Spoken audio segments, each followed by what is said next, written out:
कृष्णाचं नाव विठ्ठल कसं पडलं?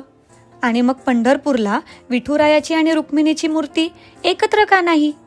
त्यामागची ही एक पौराणिक कथा. कृष्ण निजला निवांत, आठवली त्याला राधा. राधेला केले जादूने जिवंत, जणू काही झाली त्याला प्रेमबाधा. समोरून आली रुक्मिणी, कृष्णासंगे राधास पाहिली. डोळे झाले लाल लाल, म्हणे कृष्णा सोडूनच आलली. कुठे गेली रुक्मिणी कुणास बाई ठाऊक, कृष्ण भटकतोय तिला शोधत, होऊन व्याकुळ आणि भाऊक.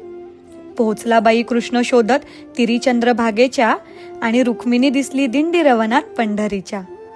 कृष्ण मनवितो रुक्मिणीस, पण ती रुसलेली फार.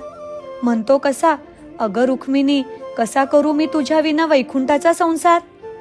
रुक्मिणी नाराज, त्यातच कृष्णास आठवे एक भक्त थोर. नाव त्याचे पुंडलिक, लय गुणाचं ते पोर.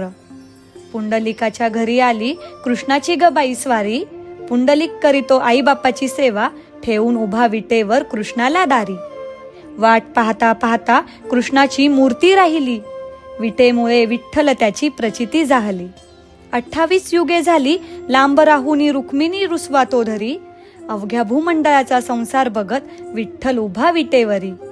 भूमंडळी म्हणे विठ्ठलास बाप, आणि रुक्मिणीस आई, आणि बोला जय जय विठोबा रखुमाई, विठोबा रखुमाई जय.